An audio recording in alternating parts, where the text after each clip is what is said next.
Hello, everyone. My name is Jason Brooks, and thank you to another episode of Scoliosis Dialogues. I am a pediatric orthopedic surgeon at the Scottish Rite Hospital for Children in Dallas, and I am very excited to be talking with two mentors and friends who are going to help us to better understand what our theme has been for this month of Scoliosis Awareness Month, which is what does pregnancy look like after having a previous surgery for scoliosis? Today, I'm honored to have Dr. Suken Shah, as well as Dr. Noelle Larson. Dr. Shah, can you kind of tell us where you're from and kind of what your practice looks like? Sure, Jason. It's a pleasure to be here. I'm Suken Shah from Nemours Children's Hospital in Wilmington, Delaware, and I take care primarily for children with scoliosis. Dr. Larson, can you tell us a little about yourself and kind of where you're practicing and what your practice looks like? For sure. I'm a pediatric spine surgeon and general peds ortho at the Mayo Clinic in Rochester, Minnesota. And I do have a long-standing interest in what happens to patients after they've completed their childhood care. So some of what we'll talk on today would be long-term outcomes of scoliosis. And I think pregnancy is part of it. It's a common concern for patient and families. Well, that's perfect. For those of you all who have not already heard our previous podcast, you definitely have to check it out. It was with a previous patient of Dr. Vern Tolo, who went on after having her spine fused as a teenager to be a Victoria's Secret model. And now she's a mother. And she has really been able to share her experiences about what life was like. And kind of in quick summary, it's been great. She was able to do everything that she wanted to do, including having children. But, when it comes to the actual data behind what the experiences are like, we have two authors from great papers here that are going to help us to better understand this. And so the first paper I would love to chat about is the paper titled Outcomes of Pregnancy in Operative versus Non-Operative Adolescent Idiopathic Scoliosis Patients at a Mean of 30-Year Follow-Up. This is a really cool paper where they looked at patients 30 years later to kind of see how they fared after having their scoliosis surgery as teenagers. And these patients were from 1975 to 1992. And so, Dr. Larson, could you tell us, how did you go about collecting patients over such a long period of time? Is this just a database that the Mayo Clinic already had, or how did this work? This was actually a Scoliosis Research Society directed research grant that we got between myself and Dr. Jaysson around 2012, 2013. And again, I have an interest in long-term outcomes, and I found out that Mayo had childhood x-rays for scoliosis patients starting in 1975. So when I started back on staff here, I pulled up all these x-rays. And we had, 500 x-rays in my office, and I pruned through and picked children that had a curve at least of 35 degrees in childhood. And then with the SRS funding, we were able to send a survey and find about 120 patients in the total cohort of 325.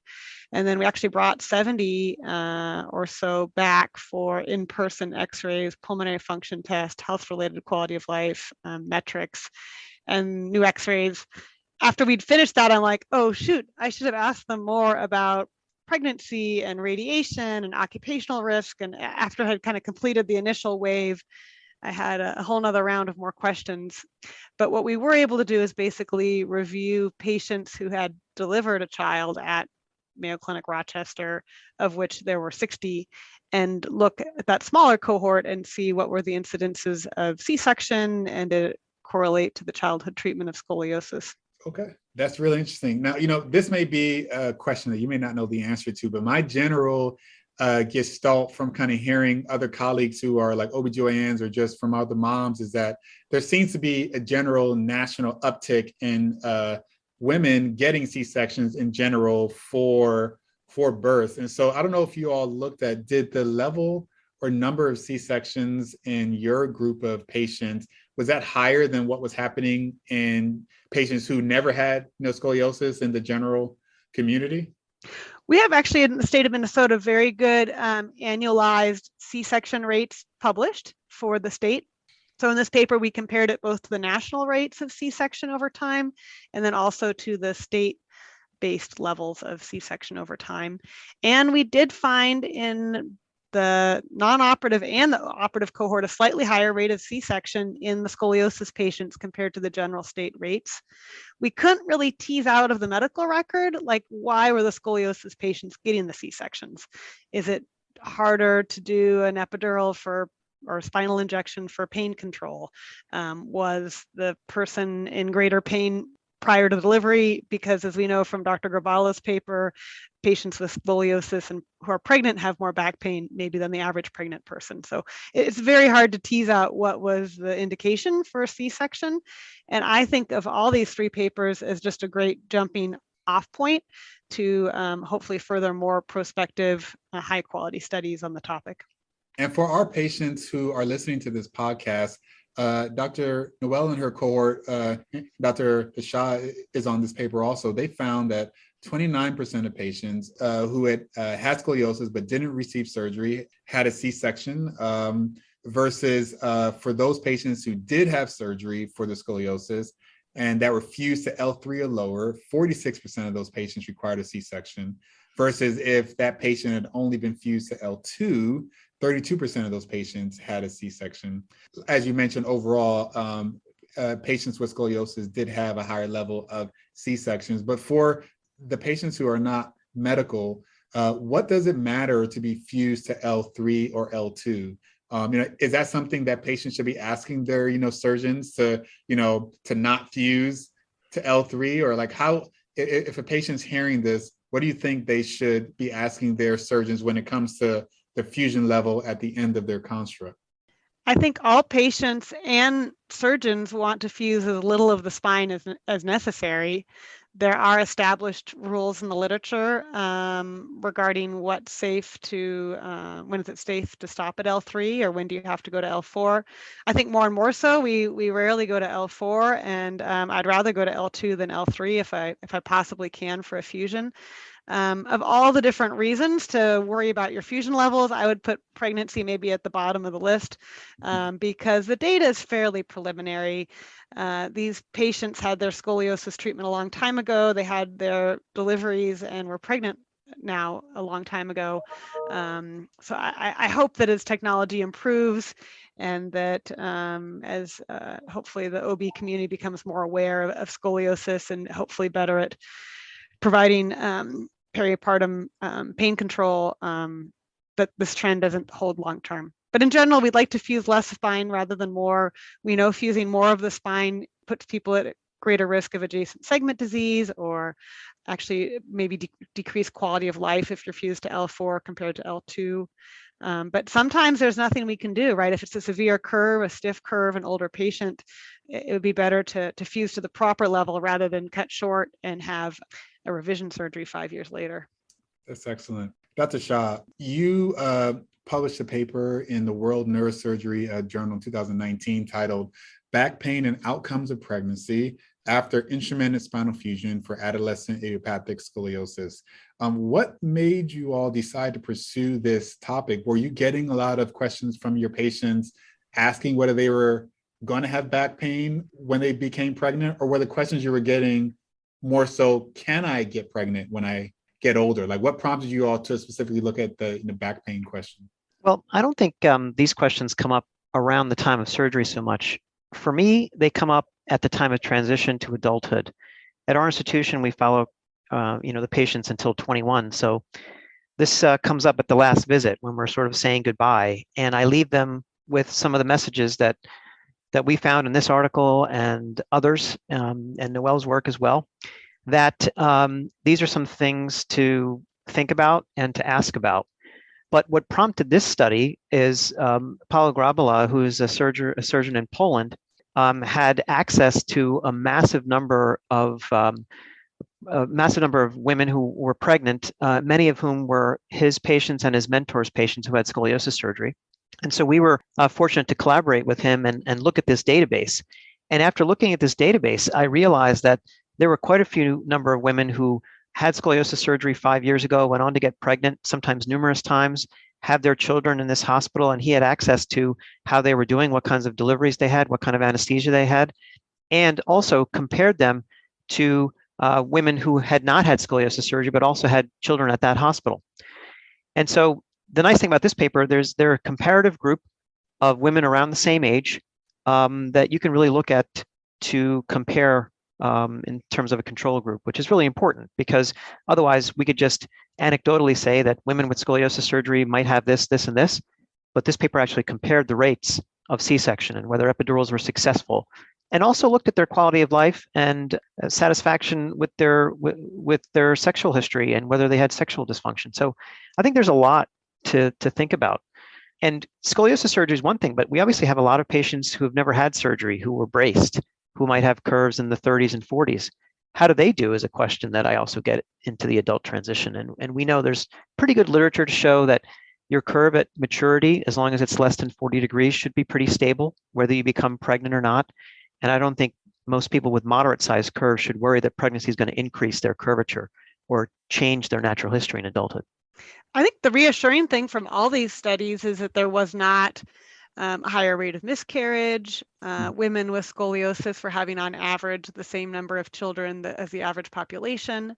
Interestingly, Suken, I do get this question usually from the mom at the pre-op visit. And it comes up to the point where we were doing a shared decision tool for fusion versus observation for families trying to decide whether to have a fusion surgery for their skeletally mature 16-year-old with a 50-degree curve. And at one point, we had pregnancy as one of the headings on the shared decision tool because it came up in so many of our videos. Ultimately, we took it off because we didn't really know what it would do for the smaller group of male patients, but it was kind of one of the topics we floated. But scoliosis is 8 times more common, or severe scoliosis is 8 times more common in females versus males. And I suppose carrying a baby is one thing that women do that men don't, at least through a pregnancy. I think getting pregnant isn't an issue. There doesn't seem to be any issue there. I think there doesn't seem to be any issue in whether you can go to full term versus preterm. I think these studies and others show that that's pretty equal. The real question is whether C-section versus standard delivery is a difference. And I think there is, at least in the articles that we're speaking about here. And Noelle touched on this earlier. Are they counseled to have a C-section, or is there something happening during labor that prevents them from going on to a vaginal delivery? And I think it's the former. I think obstetricians may not know or may not counsel their patients that a vaginal delivery is possible. And Lindsay Ellickson very eloquently talked about how she became an advocate for herself and met with her OB and said, this is my birth plan. And sometimes you want to choose a provider that's going to listen to you and make sure that if that is your birth plan, they want to cooperate to the extent it's going to be safe for both you and your child. Yeah, that's absolutely true. And being an advocate for your own care, I think is something that is a great take-home point from our last podcast episode, and something not necessarily, of course, that we couldn't mention in these papers, but that's a great thought. Your paper, Dr. Shah, though, it did talk about the amount of back pain that these patients were experiencing. And while, yes, being able to have a child is great, potentially needing to have a C-section is maybe not so great for some, but it is not the end all. But when it comes to long-term back pain, did you all come to any conclusions about why that was occurring? I mean, is there, and I don't know this data either, is there a general history of persistent back pain that occurs in women who are having babies even after they've had the baby versus just the perinepartum time period? Like, does having scoliosis just potentiate back pain that was already going to be there? Or is there something particularly bad about having had surgery and then being pregnant with just a massive increase in back pain? Those are all fantastic. That's a lot to unpack. I mean, I think any woman who's been pregnant knows that state can aggravate back pain or even cause transient back pain. So there's a certain amount of back pain in the control population. But here's what the study found. And remember that this was just a questionnaire as a snapshot in time. This didn't rate, their 10-year experience with being pregnant and raising children. And even picking up your kids can cause back pain, as we were speaking about before. But what the data says is that women who've had spine surgery and then went on to get pregnant had a slightly higher incidence of back pain during that time. And that women who were fused lower, L3 and L4, there was a direct correlation to the incidence of back pain to the level fused. which I think that we have a sense that that might be the case, but this was true, and it was significantly different. But you have to realize that I think we're getting better at doing surgery. We have a much better recognition of the sagittal plane. We're trying to avoid fusing to L4. And if we do fuse to L4, we certainly make sure that the sagittal profile and preservation of lordosis is key. So I think we're getting better at the problem, but it's something to be aware of, that it could be a possibility. And this is another great thing that Lindsay talked about, is keeping your core strong, making sure you had good flexibility in your glutes and your hamstrings, and taking care of your body almost like a prehab before the delivery, and then staying in shape afterwards will probably decrease the incidence of pain, as was her experience. That's excellent. And it is important to point, as both of y'all said, that in your paper, that your patient cohort started, had surgery from 1998 on to 2015. And Larson, your patient cohort, 1975. And so clearly the way we fix these spines has improved really massively every year. And so we may need to have a follow-up sort of study like this, really looking at patients who have had these surgeries with modern instrumentation and modern techniques to see if there is a significant difference. But now, as you all are senior, patients, you've done these projects, you understand, hey, the numbers weren't very large. So it's not like this is necessarily changing your practice.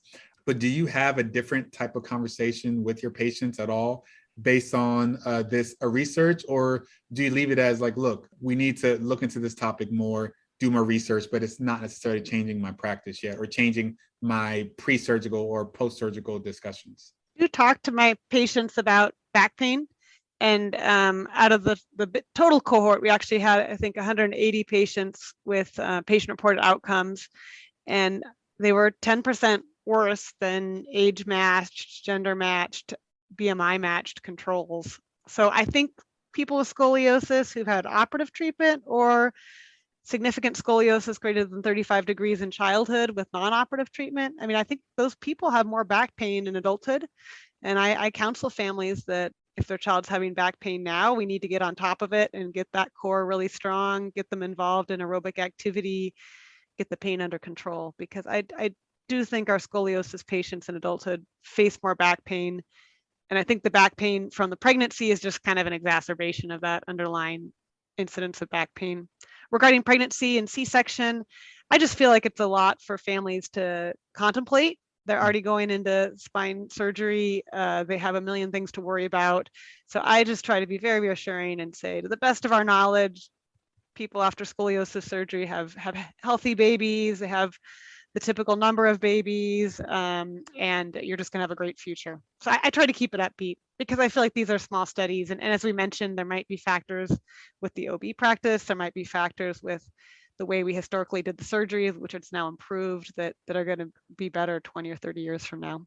Yeah, I'm very much the same. You got to keep it upbeat, because the facts are, it's pretty good. There might be some pitfalls to think about. One thing we didn't really discuss yet is anesthesia.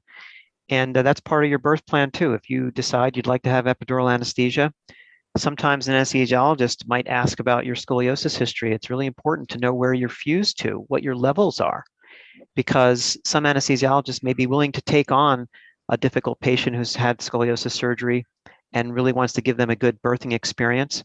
And if you don't want to have anesthesia, that's something else to talk to your OB and your anesthesiologist about. I think what makes it difficult is the most common placement for epidural anesthesia is L3-4, which means if you're fused to L4, typically that interspace is not available to the average anesthesiologist. But that's okay. There's 2 interspaces below that. And a very skilled anesthesiologist should be able to put an epidural catheter in those spaces too.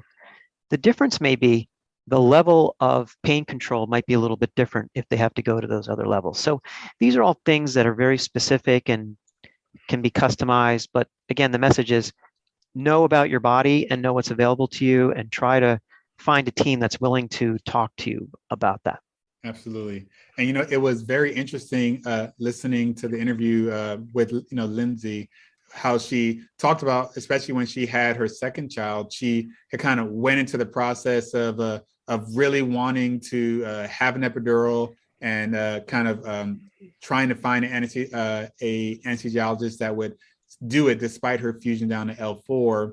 And pretty much she, at the time that she gave birth, she walked in and the anesthesiologist that was there at the time said, nope, you're not getting anything. That's right. That's And right. there's like no discussion. She's like, yeah, can't do it. And so fortunately, she had planned for it. She had gone through her breathing exercises that she needed in order to get through it without any kind of pain control. And she went through it fine, like many women all across the world do. And so, but I do think it speaks to the nature of it is harder to have your birth exactly the way you want it, based on kind of how low you got fused.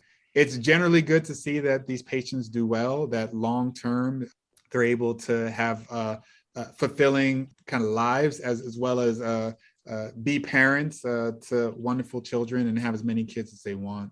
And our hope is that potentially maybe we can do additional research in the future, highlighting how patients do with modern instrumentation. Not to kind of steal any ideas that you guys have, but do you have any kind of future ideas for projects related to this topic that you may want to give us a sneak peek on for SRS 2023 or 2024? Or maybe not. Noelle's got plenty of good ideas in the pipeline, I'm sure. Nothing at the moment, but we need more work. So let's keep this topic fresh in our minds. The girls we treat today are going to be women and middle-aged women and elderly women someday. So Absolutely. it's important to not finish the follow-up at 2 years. Yeah, and I think a good project might be to educate our OB friends and just make them aware that doors aren't closed just because you had scoliosis surgery. You should be willing to explore and try different things. Yeah, it would be interesting to see if we could serve a kind of a national OB organization, and see if we can get at that data. That would be a great collaboration.